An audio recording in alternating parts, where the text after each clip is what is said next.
ఈ ఆదివారంలో ఉదయం మేము డివోషన్లో అనుదిన అభివృద్ధి అని ఆర్ స్టాన్లీ గారు రచించిన బుక్లో చదివితే నేను వేరే మెసేజ్ సిద్ధపడ్డాను, కానీ ఇది చెప్తే బాగుంటుంది అని నాకు అనిపించింది అనమాట. ఎందుకంటే చాలాసార్లు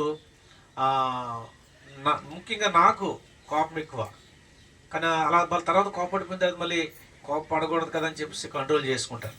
అలాగే మీ అందరికి కూడా కోపం ఉంటుంది, ప్రతి మనిషికి కూడా కోపం అనేది ఉంటుంది. ఎందుకు వస్తుంది ఆ కోపం? సందర్భాన్ని బట్టి కోపం వస్తుంది.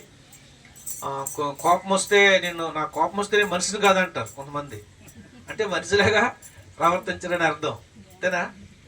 దానే కాదు, అందరూ అలాగంటారు, నా కోపం వచ్చిందా నేను మనిషిని కాదు అంటుంటారు. దాని గురించి మనం దేవుని వాక్యం చదువుకుందాం.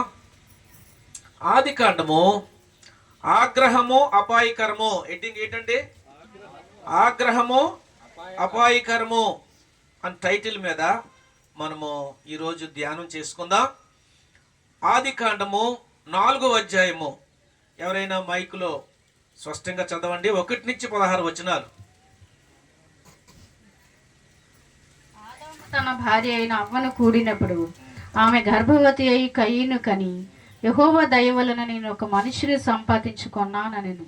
తరువాత ఆమె అతని తమ్ముడగు హేబేలును కనెను. హేబేలు గొర్రెల కాపరి, కయీను భూమిని సేద్యపరచువాడు. కొంతకాలమైన తర్వాత కయీను పొలము పంటలో కొంత యెహోవాకు అర్పణగా తెచ్చెను. హేబేలు కూడా తన మందలో తొలుచూలు పుట్టిన వాటిలో క్రొవ్విన వాటిని కొని తెచ్చెను. యెహోవా హేబేలును అతని అర్పణను లక్ష్యపెట్టెను, కయీనును అతని అర్పణను ఆయన లక్ష్య పెట్టలేదు. కాబట్టి కయీనుకు మిక్కిలి కోపం వచ్చి అతడు తన ముఖము చిన్నబుచ్చుకొనగా, యెహోవా కయీనుతో, నీకు కోపమేలా? ముఖము చిన్నబుచ్చుకుని ఉన్నావేమి? నీవు సత్క్రియ చేసిన ఎడల తలనెత్తుకొనవా?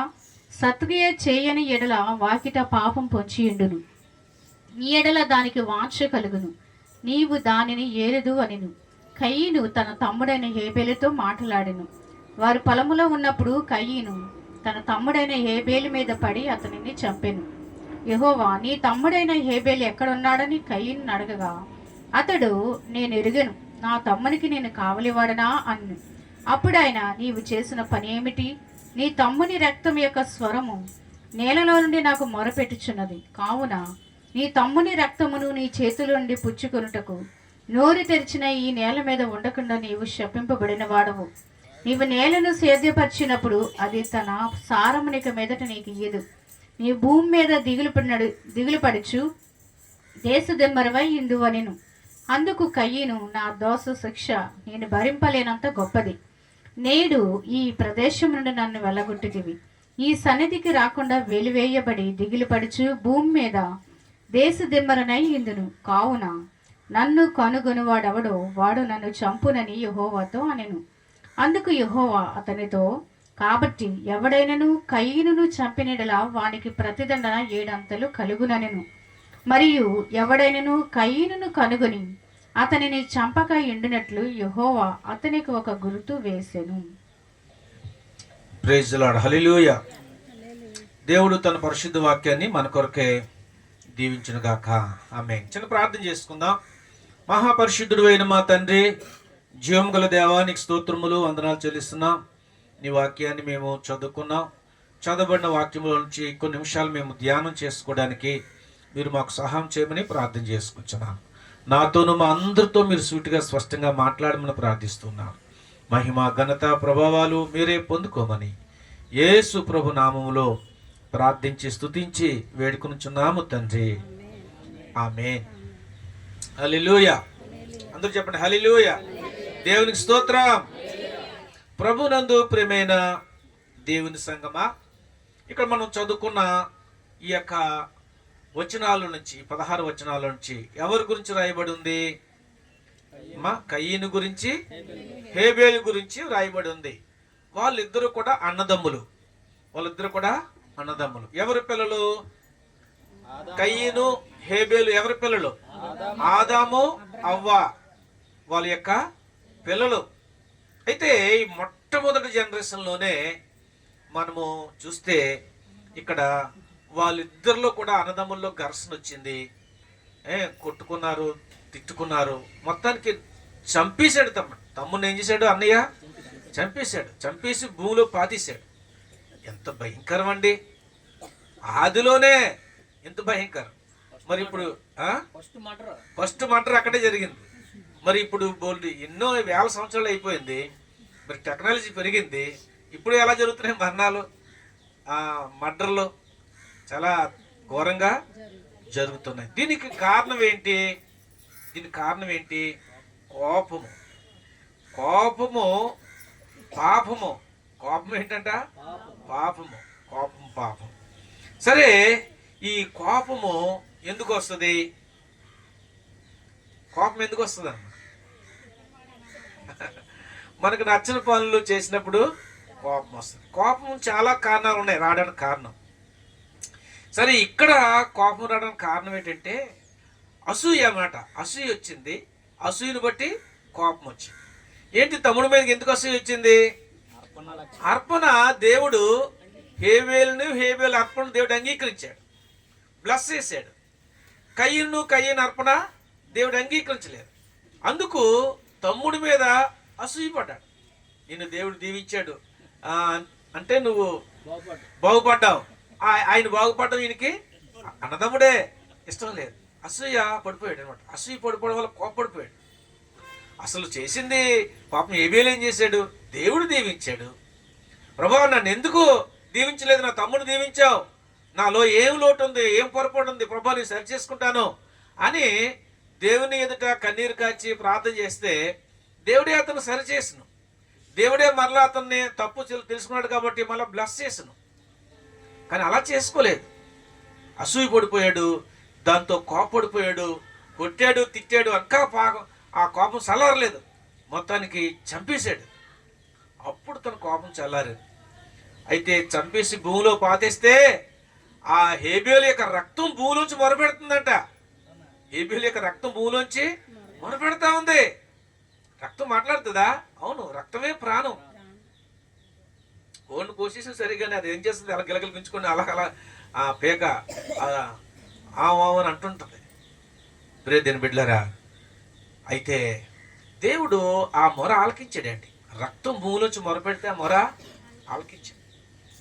దానికి ప్రతిఫలంగా ఒక ముద్ర వేసేసాడు. వీడు దేశ దిమ్మరే.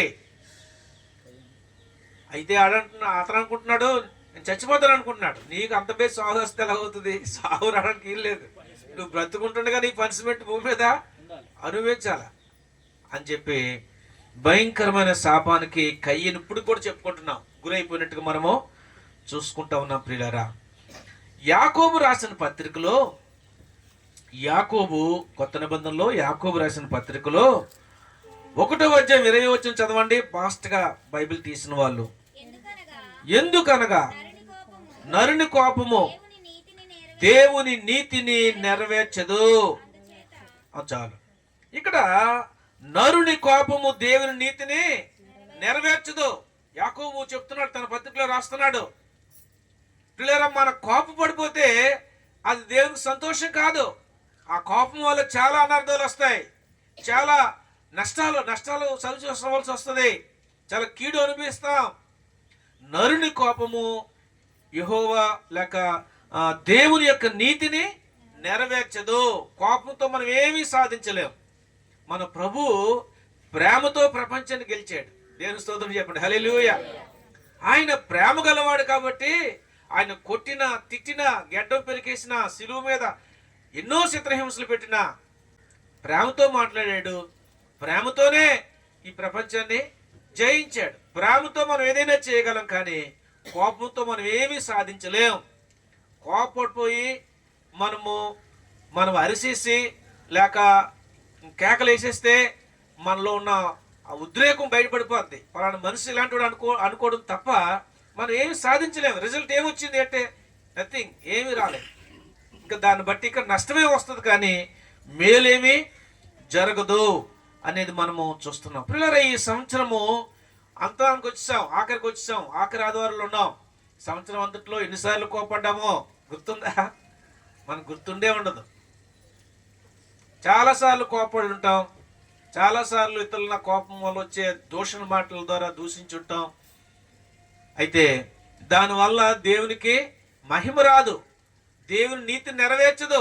మనం కోపపడడం ద్వారా, మనం సహించుకోవడం ద్వారా, ఓర్చుకోవడం ద్వారా, ప్రేమించడం ద్వారా, నష్టం జరిగినా సరే ప్రేమించడం ద్వారా దేవునికి మహిమ వస్తుంది. అది దేవుని నీతిని నెరవేర్చేదిగా ఉంటుంది. మనం ఎట్లా జీవించామో ఈ ఆఖరి అంతంలో, లేక ఈ ఆఖరి ఆదివారంలో, ఈ యొక్క సంవత్సరానికి అంతం ఆఖరి ఆదివారంలో దేవుని వాక్యం వింటూ మనం పరిశీలన చేసుకోవాలి. ప్రియ దేవుని బిడ్డలారా, పాపము, కోపము పాపము అని బైబిల్ చెప్తుంది. కోపము ద్వారా మనకు అధిక హాని కలుగుతుంది, కానీ మేలు కలగదు. బాధ కలుగుతుంది, నష్టం కలుగుతుంది. కోపము ఎన్నో అనర్థాలకు దారితీస్తుంది. కోపం జ్ఞానంతో రాశారైనా, సివిల్ ఇంజనీర్ అయినా, దేని స్తోత్రం, హల్లెలూయా. కాబట్టి ప్రియ దేవుని బిడ్డలారా, కోపం వల్ల మనకు నష్టమే, ప్రమాదమే, కానీ మేలు కాదు అనేది మనము దేవుని వాక్యంలోంచి లేక ఈ యొక్క గ్రంథం నుంచి మనం చూస్తా ఉన్నాం. సరే, బైబిల్ గ్రంథంలో మరి కోపం వల్ల దేవుని నీతి నెరవేర్చబడిందా, లేక దేవునికి అవమానం వచ్చిందా, కొంతమంది భక్తుల యొక్క జీవితాలు మనము చూద్దాం. అయితే ఇక్కడ మనం రాసిన మాటలు చదువుతున్నాను, జాగ్రత్తగా వినండి. దానికి ముందు ప్రతి ఒక్కరూ కూడా కోపపడుదురు కదా, కోపం అందరికీ వస్తుంది కదా. అయితే ఈ కోపం నుంచి మనము ఎలా బయటపడగలం? కోపం దేవుని నీతిని నెరవేర్చదు కదా, దేవుని యొక్క గుణలక్షణాలని నెరవేర్చదు, దేవుని నీతిని నెరవేర్చదు, దేవుని వాక్యాన్ని నెరవేర్చదు. మనం కోపపడితే మనము తప్పులు చేయడం ద్వారా దేవునికి దూరం అయిపోతాం, కానీ దేవుని నీతిని నెరవేర్చదు అనేది మనము ఇక్కడ చూస్తూ ఉన్నాం. చూడండి, గలతీయులకు రాసిన పత్రికలో ఇక్కడ కొన్ని పాపాలు ఉన్నాయి.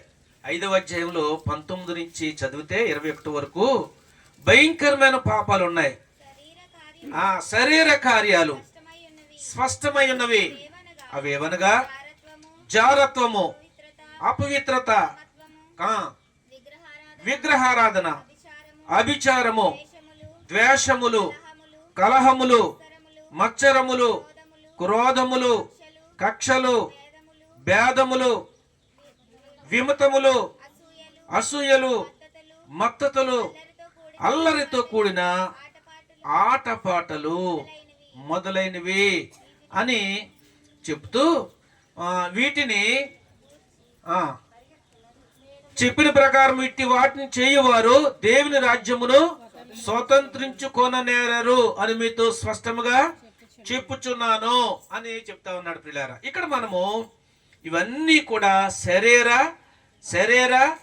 కార్యాలు మనము ఇవన్నీ కూడా శరీరం ద్వారానే మనం ఇవన్నీ కూడా చేస్తూ ఉంటాం. జారత్వము, అపవిత్రత, కామకత్వము, ఇవన్నీ వివరించుకుంటే 1 గంట 2 గంటలు సరిపోవు. విగ్రహారాధన కూడా ఉంది, అభిచారం ఉంది. ఇవన్నీ కూడా శరీర కార్యాలు స్పష్టంగా ఉన్నాయి. మత్సరపడ్డము, క్రోధము, కక్షలు, భేదాలు, మితములు, అసూయ, ఇవన్నీ కూడా అల్లరితో కూడిన ఆటపాటలు మొదలైనవన్నీ కూడా శరీర కార్యాలు. మనము శరీర సంబంధులమా లేకపోతే ఆత్మ సంబంధులమా? ఎవరు మనం? ఆత్మ సంబంధులం. శరీరం ఎప్పుడూ కూడా బలహీనమైంది, ఆత్మ సిద్ధమే కానీ శరీరము బలహీనమైంది. శరీరం ఎప్పుడూ కూడా వెనక లాగుతుంటది, దేవుని పనులు చేయడానికి ఇష్టపడదు. శరీరము సుఖాన్ని కోరుకుంటది, శరీరము నిద్ర కోరుకుంటది, శరీరము ఈ లోక మరి ఎన్నో రంగురంగుల ప్రపంచంలో ఎన్నో చూడాలనుకుంటది, తిరగాలనుకుంటది, తినాలనుకుంటది. అంతే తప్ప దేవుని నీతిని నెరవేర్చేది కాదు. మనలో ఉన్న ఆత్మ దేవుని ఆత్మ. దేవుని ఆత్మ ఎప్పుడు కూడా దేవుని కొరకు పరితపిస్తుంది, నీతిని నెరవేర్చాలని చూస్తుంది, భక్తి చేయాలని చూస్తుంది, మంచి పనులు చేయాలని చూస్తుంది, ఇతరులకు మేలు చేయాలని చూస్తుంది. అది దేవుని ఆత్మ. ఆత్మ సిద్ధమే కానీ శరీరము బలహీనం. ఆత్మ సిద్ధమే, ఉదయాన్నే వేకువనే 5 గంటలు వేసి ప్రార్థించే అని ఆత్మ చెప్తుంది, మెలకు వస్తుంది. కానీ శరీరం ఇంకో గంట పోనీ చేసుకుందాంలే ప్రార్థన, ఇంకా కొంచెం కొనుక్కుదాం, నిద్ర బద్ధకం, పగలంతా పోలు పనిచేయాలా, రెస్ట్ ఉండదు. అలాగని శరీరం ఎప్పుడు కూడా సుఖాన్ని కోరుకుంటుంది. మనం ఆత్మ సంబంధం కాబట్టి, మన ఆత్మ రక్షించబడింది కాబట్టి, మనం దేవుని బిడ్డలం కాబట్టి శరీరము చెప్పినట్లు వినాలా, ఆత్మ చెప్పినట్టు వినాలా? ఆత్మ చెప్పినట్లుగా వినాలి. బబులోను సామ్రాజ్యంలోకి నెబుకద్నెజరు కాలంలో నలుగురు యవనస్తులు తీసుకెళ్ళిపోయారు. తెలివైన వాళ్ళందరినీ కూడా పట్టుకుని వెళ్ళిపోయారు. మిగతా వాళ్ళందరూ చంపేసి ఆ నెబుకద్నెజరు ఆ బబులోను సామ్రాజ్యానికి తీసుకెళ్ళిపోతే అక్కడ ఈ తెలివైన యవనస్తులందరికీ మంచి ట్రైనింగ్ ఇచ్చి వాళ్ళ పేర్లు మార్చేసి వారి భాష కూడా మార్చేసి వారికి మంచి భోజనం పెడుతున్నారు. రాజు భుజించే భోజనం, రాజు తాగే పానం పెడుతూ ఉంటే దానియేలు, తర్వాత షద్రక్, మెషక్, అబేద్నెగో, లేక అననీయ, అజర్య, మిస్సాయేలు అనేవారు ఏం చేశారు? ఆ నపుంసకులకు అధిపతి దగ్గరికి వెళ్ళి, అయ్యా మేము ఈ భోజనం చెయ్యం, శాకాహారం తింటాము అంటే ఆయన ఒప్పుకోలేదు. అయ్యా నేను రాజుగారు నాకు అప్పగించారు మిమ్మల్ని మంచి భోజనంతో, ఈ భోజనంతో మిమ్మల్ని చక్కగా చూసుకోమన్నాడు. మీరు శాకాహారం తింటే మిగతా వాళ్ళందరికంటే మీ ముఖాలు వాడిపోతాయి, సిక్కిపోతారు, అప్పుడు మీకు రాజు నాకు పనిష్మెంట్ ఇస్తాడు, కుదరదు అన్నాడు. వాళ్ళు ఏమన్నారు? అయితే ఒక 10 రోజులు మనం పరీక్షించండి. మేము రాజు భుజించే భోజనం, మాంసాహారం కానీ ఆయన తాగే పానము, బ్రాంతి, విస్కీ లాంటివి కానీ మేము తాగం. మేము సామాన్యమైన శాకాహారమే భుజిస్తాం. అయితే 10 రోజులు పరీక్షించి చూడండి. వాళ్ళ మొక్కల కంటే మా మొక్కలు పాడైపోయి సిక్కిపోతే అప్పుడు మీరు చెప్పినట్టే ఓకే. అంటే వారి యొక్క తీర్మానం ఏంటి? ఈ శరీరానికి సంబంధించి మద్దు మాంసం తింటే ఒళ్ళు కొవ్వుపోతే శరీరం మన మాట విందు. అప్పుడు శరీరం మన మాట వినకపోతే మనం పాపంలో పడిపోయే అవకాశం ఉంటుంది, దేవునికి దూరం అయిపోయే అవకాశం ఉంటుంది. ఆత్మ చెప్పే మాట శరీరం విందు. శరీరానికి ఆత్మకి ఎప్పుడు ఫైటింగే. ఇది సుఖాన్ని కోరుతుంటది, ఇదేమో భక్తిని, మంచిని కోరుతుంటది. శరీరం చెడుని కోరుతుంటది. ప్రియదేవుని బిడ్డలారా, వాళ్ళు ఎలాగ తీర్మానం చేసుకొని ప్రార్థన చేసుకొని దాని నుంచి బయటపడ్డారో అక్కడ రాయబడి ఉంది. వెంటనే వీళ్ళ మొక్కలే చక్కగా వికసించేయంట, అందంగా ఉన్నాయంట, ఆరోగ్యంగా ఉందంట. వీళ్ళే ఆరోగ్యంగా ఉన్నారు. ఈ రోజుల్లో కూడా మనం చూస్తున్నాం, ఒకరోజు తిండి లేక పాడైపోయిన దినాలు ఎప్పుడో పూర్వ దినాల్లో, కరువు దినాల్లో ఎప్పుడో ఉంటే మన పితృల దినాల్లో. కానీ ఇప్పుడు తిండి ఎక్కువైపోయి జబ్బులు ఎక్కువైపోతున్నాయి. ఏమంటారు? తిండి మొట్టమొదట బైబిల్ గ్రంథంలో తిండి వల్లే పాపం వచ్చింది. తిండి వల్లే ఈ తిండి ఎక్కువైపోవడం ద్వారా మన బాడీ అంతా కూడా కొలెస్ట్రాల్ పెరిగిపోయి బ్లడ్ సరిగ్గా సర్క్యులేషన్ అవ్వక ఎంతో అనారోగ్యం వస్తుంది. తిండి ద్వారా అనారోగ్యం వస్తుంది, మనకి పాపం కూడా ఈ తిండి ద్వారా వస్తూ ఉంది. దాన్ని మనం ఏం చేయాలంటే కంట్రోల్ చేయాలి. ఇంకేం కంట్రోల్ చేస్తాం? రోజు క్రిస్మస్ మేతలు పెట్టి రోజు బిర్యానీలు పెడుతూ ఉంటే, అమ్మ బిర్యానీ వద్దు, వైట్ రైస్ కాయగూర వండటం అంటే ఎవరు వండరే వైట్ రైస్ కాయగూర, అందరూ బిర్యానీలు పెడుతున్నారు. కానీ ప్రియదేవుని బిడ్డలారా, మనం ఆలోచించాలి. వారికి అపవిత్రత అంటకూడదు అని చెప్పేసి వారు దేవుని కొరకు నిలబడ్డారు. ఈ లోకంలో కూడా మనం శరీర సంబంధులుగా మనము ఉండకూడదు. ఆత్మీయ బిడ్డలుగా ఆత్మను అనుసరించి మనం నడుచుకోవాలి. శరీరాన్ని కంట్రోల్ చేయాలి, దాన్ని క్రమబద్ధీకరించాలి. అలా ఎప్పుడైతే శరీరాన్ని కంట్రోల్ చేస్తామో అప్పుడు మనం దేవుల్లో ఆత్మీయంగా ఎదగగలమండి. లేకపోతే ఎదగలేము అనేది మనము చూస్తూ ఉన్నాం. మనము దేవుల్లో ఎదగాలి. మనము ఆత్మను దుఃఖించేవారుగా ఉండకూడదు, ఆత్మను సంతోషపెట్టేవారుగా ఉండాలి. చూడండి, ఎఫెసీయులకు రాసిన పత్రిక 4వ అధ్యాయము 30-31 చదవండి. 4:30. దేవుని పరిశుద్ధాత్మను దుఃఖపరచుకుడే విమోచన దినము వరకు ఆయన యందు మీరు ముద్రింపబడి ఉన్నారు. సమస్తమైన ద్వేషము, కోపము, క్రోధము, అల్లరి, దూషణ, సకలమైన దుష్టత్వము మీరు విసర్జించుడే. దేవుని స్తోత్రం, హల్లెలూయా. దేవుని వాక్యం మనకి స్పష్టంగా చెప్తుంది, దేవుని పరిశుద్ధాత్మను దుఃఖపరచకండి. ఇప్పుడు దేవుని పరిశుద్ధాత్మ దేవుడు మనలో దుఃఖపడతాడు. దేవుని ఆత్మ ఇప్పుడు దుఃఖపడుతుంది, అయ్యో నా మాట వినలేదు. శరీరము చెప్పిన మాటే వింటూ ఉన్నారు, శరీరాన్ని అనుసరించే ప్రజలు జీవిస్తూ ఉన్నారు. కాబట్టి ఆత్మ దుఃఖపడుతుంది. దేవుని పరిశుద్ధాత్మను మనం దుఃఖపరచకూడదు. విమోచన దినము వరకు ఆయన యందు మీరు ముద్రించబడి ఉన్నారు. మనం ముద్రించబడ్డాం, రక్షించబడ్డాం, దేవుని బిడ్డలం. ఒక ముద్ర దేవుడు వేసాడు. దేవుని నామాన్ని మనం ధరించుకున్నాం, ఆయన పేరు పెట్టుకున్నాం. ఒకవేళ మనము శరీరాన్ని అనుసరించి నడుచుకుంటే ఈ లోకంలో మరి దేవునికి అవమానం వస్తుందా రాదా? తప్పనిసరిగా అవమానం వస్తుంది. ఒక క్రైస్తవుడు అయ్యండి చూడండి, ఎన్నో పేపర్లో, న్యూస్ పేపర్లో లేక టీవీలో చూస్తున్నాం. పేర్లు చూస్తే క్రిస్టియన్ పేర్లు, అగస్టిన్, లేకపోతే జాన్, డేవిడ్, ఇంకా రకరకాల క్రిస్టియన్ పేర్లు ఉంటాయి. కానీ ఈ సైబర్ నేరంలో చిక్కుకున్నాడు, లేకపోతే ఈ జైల్లో ఉన్నాడు, లేకపోతే ఆయన ఒకరిని హత్య చేశాడు, లేక ఏయో మనం న్యూస్లు వింటున్నాం. అంటే ప్రభువు నమ్ముకొని కూడా, ఆయన నామాన్ని ధరించుకొని కూడా, ఆయన పేరు పెట్టుకుని కూడా ఒక క్రైస్తవుడిగా జీవిస్తున్నప్పుడు కూడా మనము శరీరాన్ని అనుసరించి నడుచుకుంటే అది దేవునికి అవమానం. దేవుని పరిశుద్ధాత్మను దుఃఖపరచకండి. మనం ముద్రించబడ్డాం, రక్షించబడ్డాం, దేవుని బిడ్డలుగా మనం ఉన్నాం.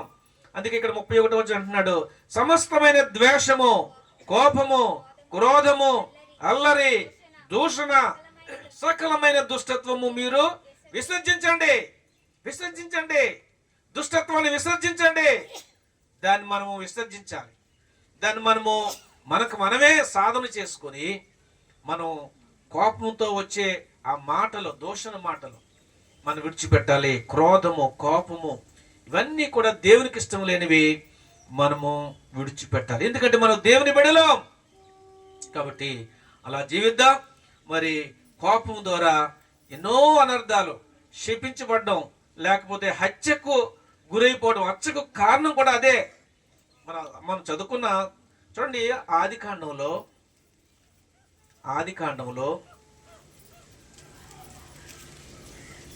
49వ అధ్యాయము 6-7 వచనం చదవండి. 6-7. నా ప్రాణమా వారి ఆలోచనలో చేరవద్దు, నా ఘనమా వారి సంఘముతో కలుసుకొనవద్దు. వారు కోపము వచ్చి మనుషులను చంపిరి, తమ స్వేచ్ఛ చేత ఎద్దుల గుదికాలి నరములను తెగగొట్టిరి. వారి కోపము వేంద్రమైనది, వారి ఉగ్రతయు కఠినమైనది, అది శపింపబడును. యాకోబులో వారిని విభజించెదను, ఇశ్రాయేలులో వారిని చెదరగొట్టేదను. యాకోబును ఇశ్రాయేలుగా దేవుడు మార్చాడు. దేవుని బిడ్డల్లో ఈ వినడానికి వీళ్ళు లేదు. కాబట్టి ప్రియ దేవుని బిడ్డలారా, మన ఆలోచనలు నెరవేర్చుకోవద్దు, దుష్ట ఆలోచనలు నెరవేర్చుకోవద్దు. దుష్టుల ఆలోచన చెప్పిన మీరు నడవకూడదు. అపహాస్యులు కూర్చుని చోట కూర్చోవద్దు.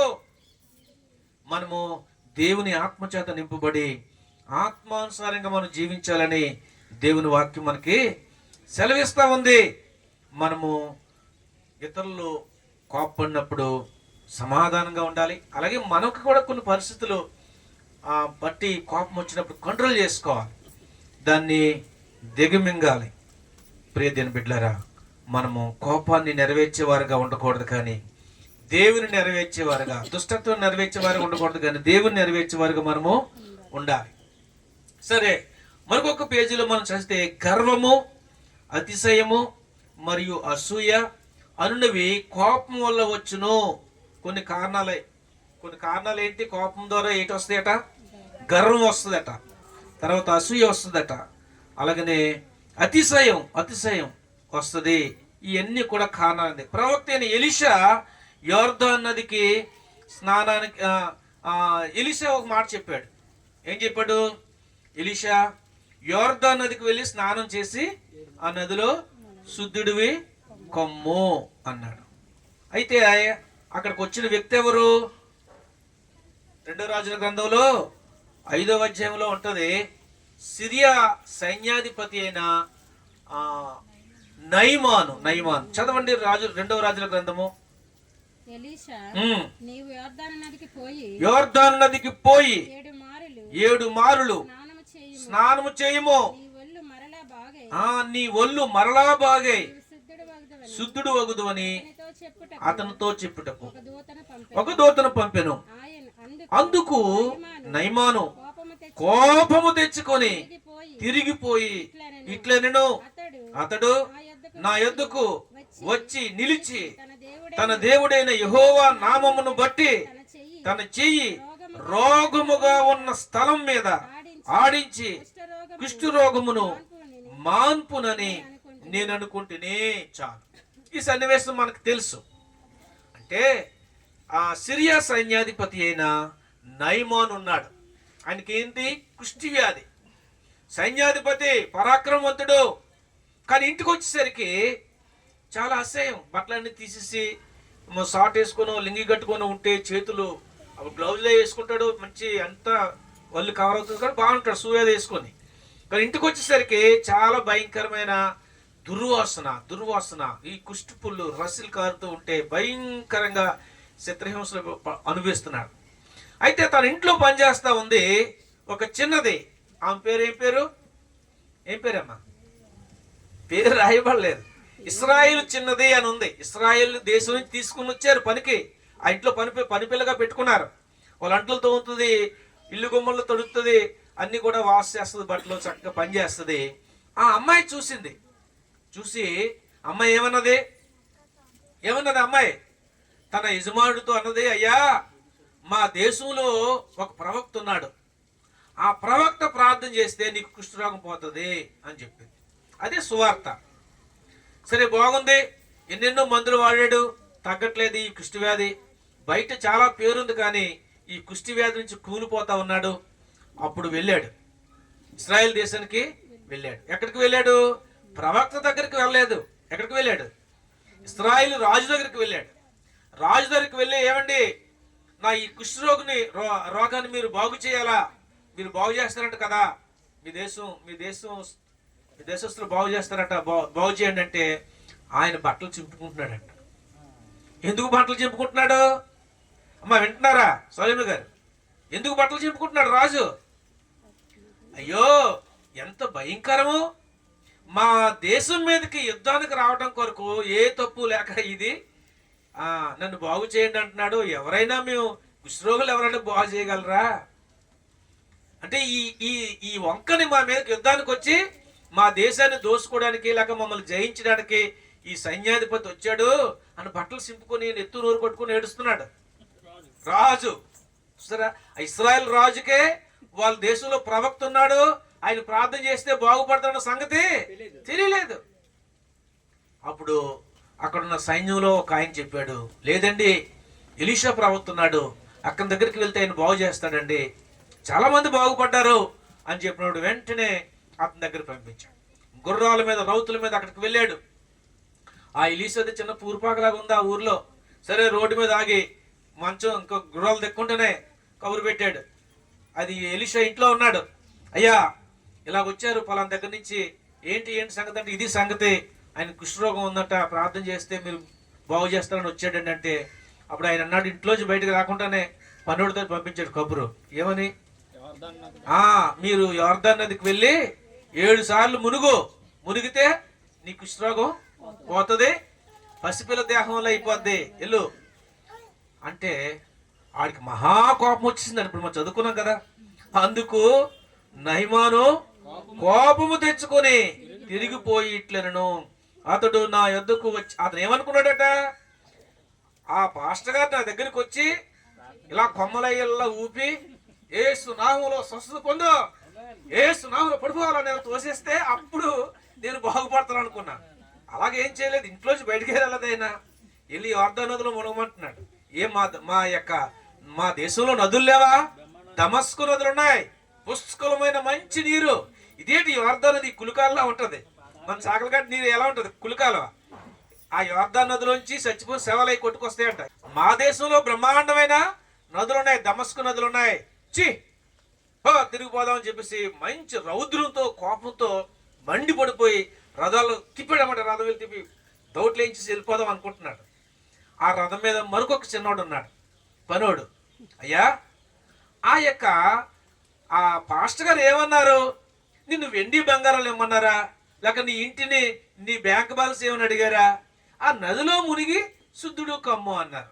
అది పెద్ద తప్పేం కాదు కదా, నువ్వు కోపగించుకోవడానికి ఏముంది అని చెప్పేసరికి కోపం చల్లగా దిగిపోయింది. దేవుని స్తోత్రం చెప్పండి, హల్లెలూయా. కొన్నిసార్లు మనం అనుకున్నట్టు జరగకపోతే కోపం వచ్చేస్తుంది. అతను ఏమనుకున్నాడు, నా దగ్గరికి వచ్చి అయ్యగారు రెండు అయ్యగారు అని చెప్పేసి కుర్చేసి కూర్చోబెట్టి చెయ్యి ఊపి నెత్తిమీద చేసి తోసి లేకపోతే ఏదో చేస్తాడేమో శుద్ధి అయిపోతాడు అనుకున్నాడు. అతను అనుకున్నట్టు జరగలేదు కాబట్టి అతను కోపం వచ్చింది. చాలాసార్లు మనకు కోపం ఎందుకు వస్తుంది? మనం అనుకున్నట్టు జరగాల, అలా జరగలేదా కోపం నెత్తికెక్కిపోద్ది. ఇంకా తర్వాత నోటితో ఏం మాట్లాడతామో మనకే తెలియదు. సరే, అతను చెప్పిన చిన్న సలహా, చిన్న మాట తనకి కోపం చల్లారిపోయింది. నిజమే కదా అని చెప్పేసి వెళ్తూ ఆ నది ఒడ్డున గుర్రాలు ఆపి చక్కగా మునిగాడు. మునిగితే 5 సార్లు మునిగి తేలాడు, 6సారి మునిగి తేలాడు. కానీ ఏమాత్రం కూడా ఆ కుష్టు పుల్లు మానలేదు. ఆ రసి అలాగే ఉంది, ఏమాత్రం కూడా మానెట్టినట్టు ఏం కనిపించలేదు. కానీ 7వసారి కూడా మునిగాడు, విశ్వాసంతో మునిగాడు. 7వసారి మునిగి తేలేసరికి అక్కడ రాయబడ్డ మాట ఏంటంటే, పసిపిల్ల దేహం వల్ల తన దేహం ఏమైపోయింది? శుద్ధుడైపోయాడు. హల్లెలూయా, దేవుని స్తోత్రం చెప్పండి. హల్లెలూయా. ఎంత గొప్ప దేవుడండి. అంటే మనము విశ్వాసం ఉంచాలి దేవుని మీద విశ్వాసంతోనే, నమ్మకంతోనే ఈ పని మనం చేస్తే తప్పనిసరిగా నీ విశ్వాసమే నేను స్వస్థపరుస్తాను యేసు ప్రభు చాలాసార్లు మాట్లాడాడు. ఎలీషా ఆ మాట నమ్మి వెళ్ళి స్వస్థత పొందాడు. వెళ్ళి వెంటనే తిరిగి వచ్చి ఆ యొక్క పాస్టర్ గారికి బంగారం, దుస్తులు అవన్నీ కూడా ఇచ్చి కనపరుద్దాం పాస్టర్ గారిని అని చెప్పేసి వచ్చి ఇవ్వబోయాడు. కానీ ఆయన తీసుకోలేదు. లేదండి మీరే ఉంచుకోండి అని చెప్పేసి పంపించేస్తే వెళ్ళిపోయాడు. కానీ ఆ యొక్క ఎలీషా దగ్గర పనిచేసే శిష్యుడు ఉన్నాడు, ఆయన పేరు ఏం పేరు? గెహజీ. ఆయన ఆశ్చర్యపోయాడు. ఏంట్రా బాబు, మా గురుగారు పిచ్చోళ్ళ ఉన్నారు, ఇంత డబ్బులు కట్లట్టుకొస్తే వద్దంటాడేంటి, మనకి ఇల్లు లేదు, చర్చ్ లేదు, చక్కగా కట్టుకోవచ్చు కదా, చక్కగా ఒక హాస్టల్ కూడా పెట్టుకోవచ్చు, అనాథలకి 3 మందికి చదువులు చెప్పించవచ్చు, లేక భోజనాలు పెట్టచ్చు, ఒకవేళ మంచిగా ఆలోచించవచ్చు. కానీ అవసరమైతే దేవుడు ఇస్తాడు. వాటి గురించి మనం ఇతరుల చేసి ఆపనవసరం లేదు. మనం మంచి పనికే సాపవచ్చు, కానీ అది అలాగా పనులు చేయాలనుకుంటే దేవుడు చేయిస్తాడు, మంచిగా చేయిస్తాడు. కానీ ప్రియమైన బిడ్డలారా, ఆయన గురువు గారికి తెలియకుండా వెళ్ళిపోయాడు. చేయకుండా వెళ్ళిపోయి, ఎక్కడ పని ఉందండి ఇల్లు వచ్చిందని వెళ్ళిపోయి అతని దగ్గరికి పరిగెట్టి వెనకాల పరిగెడుతున్నాడు అతన్ని వెంబడించడానికి. వెళ్తే వెనక తిరిగి చూసి ఎవరు వస్తున్నారండి అంటే ఆగి చూసి, ఏమయ్యా ఎందుకు వస్తున్నాం ఏంటంటే, ఇది సంగతి. ఏంటి సంగతి? మా గురుగారు వద్దన్నారు, కానీ మళ్ళీ ఎవరో వచ్చారండి, గెస్ట్లు వస్తే మరి వాళ్ళకి ఈ వస్త్రాలు ఈ అన్ని బంగారాలు ఇచ్చి దానధర్మాలు చేయాలట, ఇవ్వమన్నాడండి మా గురుగారు అని చెప్పాడు. చెప్తే పట్టుకెళ్ళు అని చెప్పేసి, అయ్యే కాదు ఇంకా ఎక్కువ పట్టుకెళ్ళు, మేము ఇంత ఇద్దాం అనుకున్నాం కానీ ఇంకా ఎక్కువ ఇస్తాం పట్టుకెళ్ళు అంటే మొత్తం తెచ్చుకొని ఇంట్లో పెట్టుకున్నాడు. మళ్ళీ మామూలు తిరిగి ఆ గురుగారి దగ్గరికి వస్తే ఏమయ్యా గెహజీ ఎడకెళ్ళు అన్నాడు గురుగారు. లేదండి చిన్న పని మీద వెళ్ళాను. మనం ఎన్నోసార్లు అలాగే కదా మాట్లాడతాం, ఫోన్లో మాట్లాడుతూ ఎక్కడున్నావు, నేను ఇంట్లోనే ఉంటాడు, ఎక్కడ ఉన్నావు అని చెప్తుంటారు. నేనైనా సరే మీరైనా సరే. అలాగా ఎక్కడికి వెళ్ళావు అంటే, నేను ఎక్కడికి చిన్న పని మీద వెళ్ళానండి చెప్పం, ఏదో మనసులో ఉన్నది ఏదో స్పష్టంగా చెప్పం. కానీ ఎలీషాకి తెలిసిపోయింది. అప్పుడు వెంటనే అన్నాడు, అతనికి వదిలిపోయిన కుష్టి నీకు వస్తుంది, వెండి బంగారాలు సంపాదించుకునే సమయం ఇది, ధనధాన్యాలు కూర్చుకునే సమయం ఇది.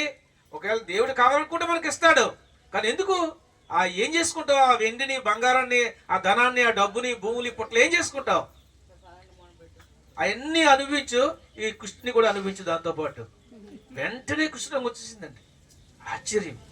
కడుపులే దీని బిడ్డలారా, మనం ఆలోచిస్తే కోపము వల్ల దేవుని నీతిని మనము నెరవేర్చలేము. ఆగ్రహము అపాయకరము అనే టైటిల్ మీద ఈరోజు మనం దేవుని వాక్యాన్ని వింటా ఉన్నాం. ప్రియ దీని బిడ్డలారా, ఎన్నోసార్లు మన జీవితాల్లో ఎన్నో తప్పులు దొరుకుతూ ఉంటాయి. అబద్ధాలు, లేకపోతే ఎలాంటి కోపము, లేక అసూయ, ద్వేషము వస్తూ ఉంటుంది. కానీ వాటన్నిటి నుంచి మనము జయం పొందాలని దేవుని వాక్యం నుంచి మనము చూస్తూ ఉన్నాం. గర్వము మనకు పంచేది. సరే, 2వ రాజుల గ్రంథము 5వ అధ్యాయం 11, 12 వచనాలు చదివాం. ఇంకా అన్ని వచనాలు నేను చదివించలేదు. అక్కడ 12వ వచనం అంటున్నాడు, దమస్కు నదులైన అవనాయును పర్వతము ఇశ్రాయేలు దేశములోని నదులన్నిటికంటే శ్రేష్టమైనవి కావా అంటున్నాడు. ఈ నదులు అన్నిటికంటే మా దేశంలో దమస్కులో మంచి నదులు ఉన్నాయి, అక్కడ నేను పొంది మునిగి శుద్ధుడు కాలేనా అంటున్నాడు. ఏమంటున్నాడు? నదులన్నిటికంటే శ్రేష్టమైనవి కావా, వాటిలో స్నానము చేసి శుద్ధి పొందలేనా అని అనుకొని రౌద్రముతో తిరిగిపోయాను. రౌద్రము కోపము కాదు, కోపము కంటే ఇంకా భయంకరమైనది రౌద్రంతో తిరిగిపోయాడు. అలా తిరిగిపోతే ఎవరికి నష్టం? ఆయనకే నష్టం. కోపం చల్లారింది కాబట్టి మరలా మనసు స్థిమితం వచ్చింది, ఆలోచించాడు. అప్పుడు వెంటనే చేసిన తప్పును తెలుసుకొని వెనక్కి తిరిగి వచ్చాడు. ఆ ఎలీషా ప్రవక్త చెప్పినట్టు చేశాడు, గొప్ప శుద్ధి చేశాడు. ఎంత వెండి బంగారం ఇస్తే ఆ కుష్ఠరోగం పోతుందండి? దైవికమైన శక్తి ద్వారా అతను స్వస్థత పొందాడు. ఈరోజు దైవికమైన శక్తికి ఏది సాటి కాదు. ఈ లోకంలో ఏ వస్తు వాహనాలు కానీ డబ్బు కానీ ఏది సాటి కాదు అనేది మనం దేవుని పరిశుద్ధ గ్రంథంలోంచి మనము చూస్తా ఉన్నాం. సరే, మరొకటి చూద్దాం. అతిశయాన్ని బట్టి యోనాకు కోపం వచ్చింది. ఏంటంటే యోనాకు ఎందుకు వచ్చింది కోపము? అతిశయం. దేవుని బిడ్డ ప్రవక్త, కానీ తనకున్న అతిశయాన్ని బట్టి కోపం వచ్చింది. ఆ కోపం ద్వారా ఏం చేశాడు? దేవుని మాట వినలేదు. దేవుడు ఒకటి చెప్తే అతను ఒకటి తలంచి ఎంతో నష్టాన్ని సవి చూశాడు. యోనా గ్రంథము 4వ అధ్యాయము 1-4 చదవండి. యోనా దీన్ని చూచి చింతాక్రాంతుడై కోపగించుకొని యెహోవా నుండగా ఇట్లు జరుగునని నేను అనుకుంటుని కదా, అందువల్లనే జాలియును బహు శాంతమును అత్యంత కృపగల దేవుడివై ఉండి పశ్చాత్తాపడి కీడు చేయక మానుదువని నేను తెలుసుకొని దానికి ముందుగానే తర్షీషుకు పారిపోతున్న. చాలు. ఇక్కడ మనం చూస్తే 4వ వచనం వరకు చదివితే యోనా దేవుడు మంచితనాన్ని తెలుసు, ఆయన మంచోడు. నినెవే పట్టణము బహు ఘోరమైన తప్పులు చేస్తా ఉన్నారు, పాపం చేస్తా ఉన్నారు, మీరందరూ నశించిపోతారు, దేవుడు ప్రకటించమన్నాడు అని ప్రకటిస్తే వాళ్ళు మార్పు చెంది రక్షించబడితే దేవుడిని వాళ్ళని కాపాడుతాడు. ఎందుకులే బాధ, మన మాట అబద్ధం అవుతుంది అని ఆయన అతిశయంతో ఏం చేశాడంటే దేవుని మాట వినలేదు. ప్రియమైన బిడ్డలారా, మరి యోనా కోపము దేవుని నీతిని నెరవేరుస్తుందా? నెరవేర్చలేదు. దేవుడు చెప్పినట్టు చేస్తేనే దేవునికి మహిమ వస్తుంది. ఈయన అతిశయంతో దేవుని మంచితనాన్ని గుర్తు చేసుకొని దేవుడు చెప్పినట్లు చెయ్యడు, ఆ ప్రజలు శిక్షించడు అని ముందుగానే ఎరిగి ఆ నినివే పట్టణానికి వెళ్ళమంటే తర్షీషు పట్టణానికి వెళ్ళిపోయాడు. దానివల్ల చాలా నష్టం పొందాడు. ఓ తిమింగలం వచ్చి అతను మింగేసింది, వాడ మునిగిపోయే పరిస్థితి వచ్చింది. ఆ వాడ నాయకుడు, ఓ ఈ నిద్రపోతా, నీకేమొచ్చింది, వాళ్ళందరూ చనిపోబోతున్నాం అని లేపాడు.